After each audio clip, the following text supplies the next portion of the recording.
a minha trajetória política, por mais curta que tenha sido, né? Eu costumo dizer que hoje eu falo sobre aquela história passada de uma forma sem mágoa, sem rancor, curada, né? Curada daquela tristeza, daquela comoção. Porque hoje eu vejo que os planos que Deus tem para a gente são planos extremamente perfeitos. Ele maiores e melhores, né? Maiores e melhores. E hoje eu estou muito feliz com a oportunidade que a Vilásio e Bringel Filho me deram. Porque eu me encontro no social. É de mim, quem me conhece sabe que a minha natureza é pelo social. E eu estou muito feliz em poder colaborar, em poder, de alguma forma, contribuir com a gestão dele. E já iniciar a gestão, que a primeira obra de Evilásio entregue é justamente a nossa cozinha comunitária, né? Que foi uma estrutura, uma obra que foi um desafio, que todo mundo sabe da história, né, da cozinha, que foi inaugurada dia 27 de dezembro, mas que quando a gente iniciou dia 2 de janeiro, nós nos deparamos com a falta dos equipamentos, né? E com a estrutura precária, uma estrutura que não atendia a todas as recomendações de vigilância sanitária, né? A gente não tinha conselho de nutrição, conselho de vigilância nutricional ativo. Então, todos os pré-requisitos que o programa exigia não existia. E muito menos não tinha como haver uma continuidade do serviço. Então a gente ficou meio que desesperado, Márcio, porque a gente tinha medo de perder um programa tão importante. Tinha que correr contra o tempo, né? Você já imaginou a gente perder um programa que dá 200 marmitas diariamente à comunidade em vulnerabilidade? Se a gente perdesse isso, para mim seria assim uma derrota. Então nós reunimos a equipe e a gente estipulou uma meta séria. E graças a Deus a equipe é muito esforçada. Eu quero aqui parabenizar a equipe. A gente botou na mão da nossa nutricionista, de todas as pessoas que fizeram parte da equipe. E eles, com muito louvor, em pouco tempo, conseguiram mandar dossiê para Estado, trazer Estado para dentro de Araripina, fazer capacitação, ver uma nova estrutura. Começamos do zero a estrutura, Cleirinha. Não dava para funcionar na estrutura que foi inaugurada? Não, de forma alguma, porque não atingiam os pré-requisitos da vigilância. Então, hoje, a cozinha foi inaugurada ontem, com tudo do jeito que manda o figurino. Vigilância sanitária, bombeiros, conselho de vigilância nutricional, né? Toda a questão estrutural, atingindo todos os pré-requisitos. E o mais importante...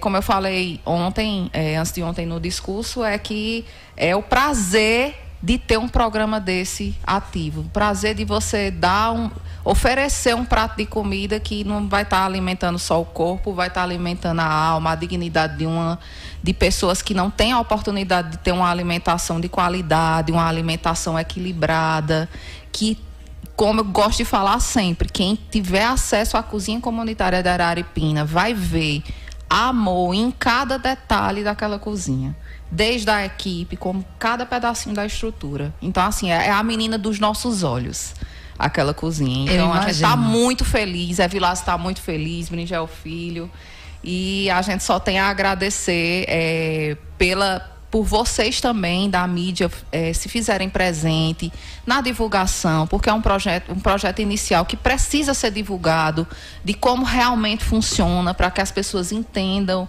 e respeitem que existe um processo, existe uma população em vulnerabilidade que tem que ter prioridade. Então, nós estamos muito felizes com o projeto. Camila, sabemos que um projeto como esse, na qual a gente tem acompanhado, envolve um custo considerável, né? Mesmo com a contrapartida do governo do estado de Pernambuco, e no entanto, a gente gostaria de saber aí se existe a possibilidade futura de uma ampliação do programa para os distritos também. Não só existe, Márcio, como nós convidamos o estado, porque o programa, é importante a gente dizer que o programa é uma coparticipação entre estado e município, né? Em termos financeiros, a gente consegue dizer que é mais ou menos, o município entra com 50%, o estado com 50%. Então, é uma coparticipação significativa. Muito significativa. Né?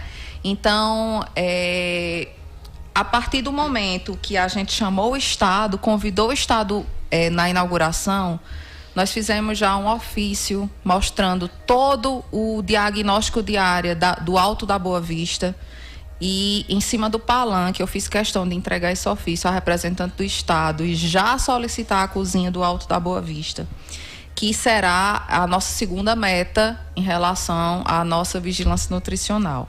Mas nós temos uma meta interna de equipe, que é finalizar o ano com 3 cozinhas comunitárias. Uma, que é essa que é do centro, referente ao CRAS do Cavalete, né? Porque sempre tem que ter essa questão técnica, o apoio técnico. Outra que seria o do Alto da Boa Vista, que ela já sinalizou, inclusive já falou com o chefe dela, que é Felipe Medeiros, que é o representante. É porque o Alto da Boa Vista é praticamente em outros estados seria um distrito, né? É isso mesmo. Distrito. E foi isso que nós colocamos no ofício, a importância, o tamanho do Alto da Boa Vista. Não é culpa dele, olha as casas lá, Nossa Senhora da Conceição. Ainda levou as casas. Inventou as casas, ele achou que o alto estava pequeno. Botou umas 1.000 pessoas lá, que agora multiplicou.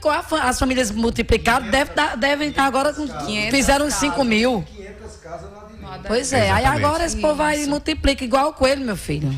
Todo mundo. O povo araripinense é um povo que gosta. Aí agora tem que botar a cozinha pra lá, tem que cobrar agora, viu? Então, Camila, a nossa segunda cozinha será no Alto da Boa Vista. E ela ligou pro chefe dela, né, na hora lá, aí fez: doutor, eu prometi em cima do palanque, e agora? Aí ele disse: se você prometeu, tá prometido. Cumprir. Então, assim, o que é que falta agora? O que é que nos resta? Fazer dar certo, fazer acontecer. E eu posso garantir a vocês que nós temos a melhor intenção, nós temos responsabilidade para que esse programa ele dê certo, porque realmente é uma coisa que enche o nosso coração. E aí, ainda no final do ano, nós temos uma nova cozinha, se Deus permitir, para um distrito que a gente vai deixar o prefeito anunciar mais na frente. Eita, coisa boa. Tomara que seja por aqui. Mas para as pessoas compreenderem na prática, como é que funciona a seleção, o cadastro das famílias, existe cadastro de espera, se a pessoa fez o cadastro lá, mas de repente não está indo fazer a sua retirada, essa quentinha ela é destinada a outra pessoa, essa pessoa, em um determinado tempo, ela pode ser retirada do programa se não comparecer, como é que funciona na prática? Essa pergunta é muito importante, porque assim, tem muita dúvida. A gente está sendo muito procurado. Existem também as pessoas que estão ali só para criticar e achar um defeito. Então, assim, é bom a gente esclarecer esses questionamentos.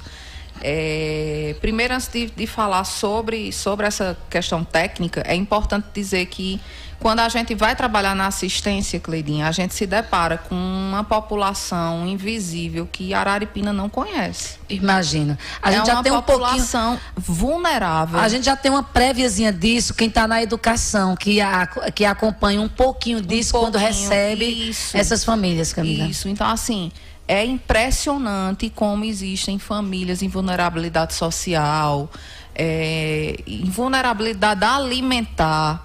Então, assim, o programa ele vem para tentar dar uma melhorada, dar uma aliviada nesse sofrimento. Então, inicialmente, nós temos 200 marmitas diárias, como eu falei, 150 marmitas são para as pessoas cadastradas nos CRAs. Como é feito esse cadastro? Nos CRAs das comunidades, existe todo um acompanhamento da família. Então, esses profissionais, eles conhecem todas as famílias, eles sabem quem são as famílias que têm mais necessidade, qual é aquela família que tem algum problema, que alguma criança tem alguma questão de deficiência nutricional, né? Qual é aquela família que sabe que vive só de Bolsa Família e não tem condição de ter uma alimentação adequada. Então, eles fizeram todo um mapeamento de vulnerabilidade e fizeram uma listinha, uma inscrição, e essas pessoas obedeceram a um formulário do Estado e fizeram essa inscrição. Então, essas 150 marmitas são para essas pessoas inscritas, totalmente gratuita, totalmente de graça. O único trabalho que elas vão ter é ir diariamente, pegar a sua marmitinha e levar para casa, né? E a questão das faltas, como você perguntou, como é que a gente vai estar substituindo essas famílias? Quando a gente vê que a família ela tem mais de 3, 4 faltas, é porque ela não está aderindo ao programa. Então, a gente vai dar prioridade a uma outra família que também está em vulnerabilidade para ser substituída. E o programa, ele permite que 50 dessas marmitas sejam vendidas a preço simbólico, a preço de R$5, né? E para qual é o público dessa venda? Não existe restrição quanto à venda. Mas que o ideal é que a gente dê prioridade às pessoas que não têm como comprar uma marmita mais cara. Não e você também, cidadão, use do bom senso. Exatamente. Não vai chegar lá perreando as meninas, mas eu quero comprar. Você tem condição de pagar uma marmita de 16 reais. Nós não podemos negar a venda. Entenda, a gente não pode negar a venda, mas que as pessoas tenham a consciência em dar prioridade às outras que não têm condição de ter uma alimentação diária, equilibrada, né? Então, assim, já algumas pessoas até, não, porque fulano de tal é professor e estava comprando marmita. Gente, a gente não pode proibir a venda. Mas a professora tem que ter bom senso. É isso, a pessoa tem que ter o bom senso de saber que não faz parte do perfil. Verdade. A nossa prioridade da venda sempre vai ser a vulnerabilidade. Mas também nós não podemos desperdiçar alimento. Verdade. Né? Então, no dia que por algum acaso não finalizar a venda, nós vamos abrir para o público dos comerciantes, para o pessoal que está ali, sem problema nenhum, porque o programa permite que isso seja feito. Minha gente, é muito detalhe, né, Márcio? Pois é, viu, Cleide? E a secretária por 2 vezes falou a palavra vulnerabilidade. Sim. Afinal de contas, quais são as áreas que é possível considerar com maior índice de vulnerabilidade? Nós pensamos sempre em vulnerabilidade, a gente pensa sempre na questão econômica, financeira, né? Mas quando a gente fala de vulnerabilidade, a gente fala de qualquer problema social que a família possa estar enfrentando e que faça com que ela se fragilize, né? Então, não é só uma questão. Eu vou dar um exemplo. Às vezes você é uma família de classe média, mas que por um motivo de violência doméstica você está em vulnerabilidade. Aquela família está em vulnerabilidade. Principalmente psicológica, Principalmente né? psicológica, né? Mas quando a gente trata da cozinha, a gente pensa na questão de vulnerabilidade econômica, pelo fato dessas pessoas não terem condição de adquirir o alimento de qualidade por questões financeiras, né? Então é importante a gente dizer que vulnerabilidade não se restringe só à questão financeira. Mas olha, a gente sabe que a Secretaria também tem várias outras ações. Não é só a cozinha comunitária, gente. A Secretaria de Desenvolvimento Social. E como andam as outras demandas, Camila? As atenções essa semana foram para a cozinha. Mas as outras ações da Secretaria, como andam? Continuam em andamento? Fala um pouco também sobre os outros serviços. Pois é, Cleidinha. Eu, como venho da saúde, eu fiquei impressionada como a assistência é uma secretaria enorme, grandiosa, com projetos maravilhosos. Só para você ter uma ideia, muita gente acha que o BPC, isso, né, o benefício de prestação continuada, a maioria das pessoas acham que é um serviço da Previdência, do INSS. E o BPC é um serviço da assistência social. Eu, particularmente, me desculpa a ignorância, também pensava, Camila. Eu também, Cleitinha. Eu também pensava.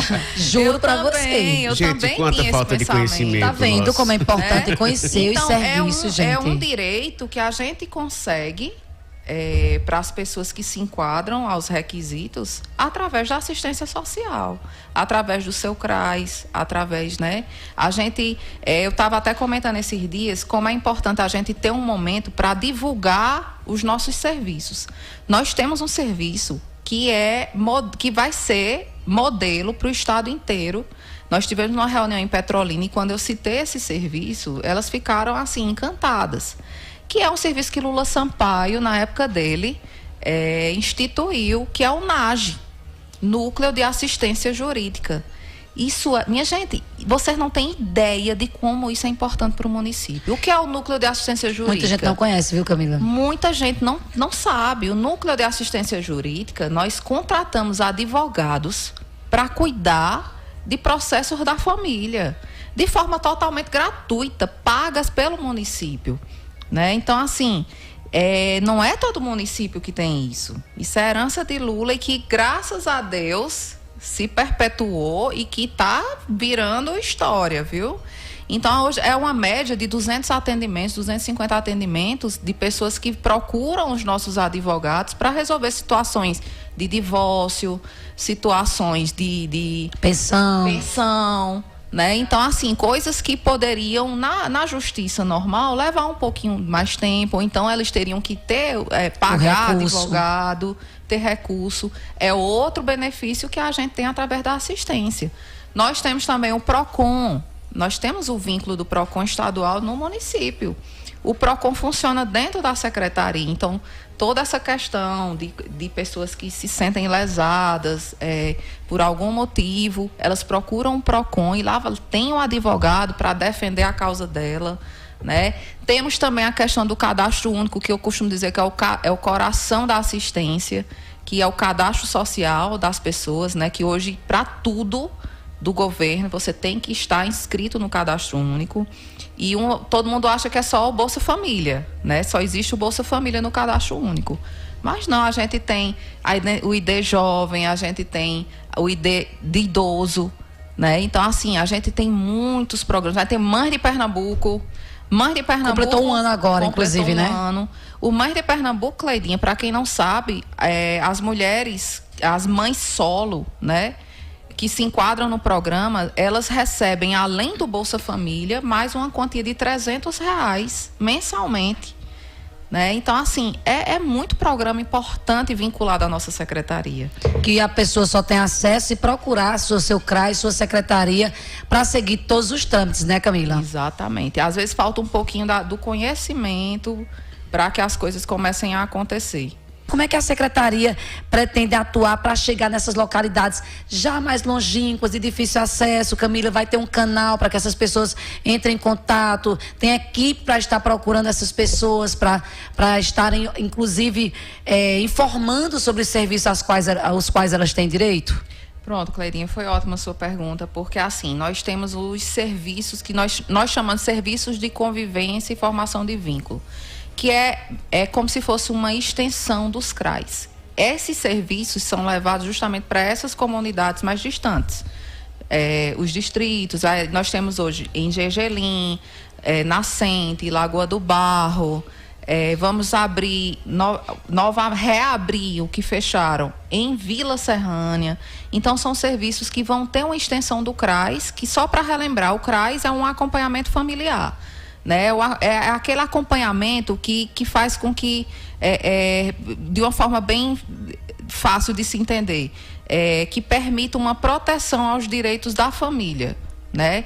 E também sempre trabalhando aquela questão de esquecer o assistencialismo, porque a assistência social não é assistencialismo. Assistência social, a gente se preocupa em reintegrar aquela pessoa para um trabalho, para um emprego, para a sociedade. Isso é recuperar a dignidade, né, Camila? Recuperar a dignidade. Então, muitas vezes as pessoas dizem, não, vamos ver se a gente consegue aumentar a quantidade de Bolsa Família em Araripina. Não, ou de cesta básica por mês. A gente quer diminuir, a gente quer que essas pessoas entendam o que eu quero dizer. Eu não vou diminuir Bolsa Família, não, entendam. A nossa intenção é que chegue ao ponto de que as pessoas não precisem, elas consigam ter o seu próprio trabalho, o seu próprio um valor lucro, muito melhor do que o Bolsa Família. Muito melhor, né? Que elas consigam crescer profissionalmente, ter a sua própria renda, né? Mas, vou dar aqui em primeira mão uma notícia. Por favor. Nós estamos já articulando e nós vamos ter a assistência social itinerante. Nós Olha vamos que levar bacana. NAGE itinerante para as comunidades, principalmente para as associações mais distantes. Eu não sei porquê, Zona mas eu tô achando isso rural. parecido com aquele programa lá que a pessoa acolá fazia. Você lembra? Aquele lá. Das Cleidinha. prefeituras, da prefeitura itinerante. Cleidinha, Essa menina tá esse amor copiando pela você, zona rural, Lula. esse Você amor que pela deu a- zona rural parece que corre no sangue da gente, sabe? Não tem Porque uma como, né? certa pessoa lá, esse que tá ali atrás, tinha esta mania do itinerante, levando prefeitura itinerante para os bairros e as secretarias que se virasse. Para chegar eu até o povo, né, Lula? Eu acredito que o quanto Isso é muito bom, Camila. o gestor público puder facilitar a vida das pessoas, né? A gente é que tem que ir ao encontro. A gente não tem que dificultar. Então, nós vamos levar o NAGE para as associações, nós vamos levar o PROCON para as associações, o Bolsa Família, o Cadastro Único. A gente quer facilitar a vida das pessoas, a gente quer resolutividade, a gente quer resolver o problema das pessoas.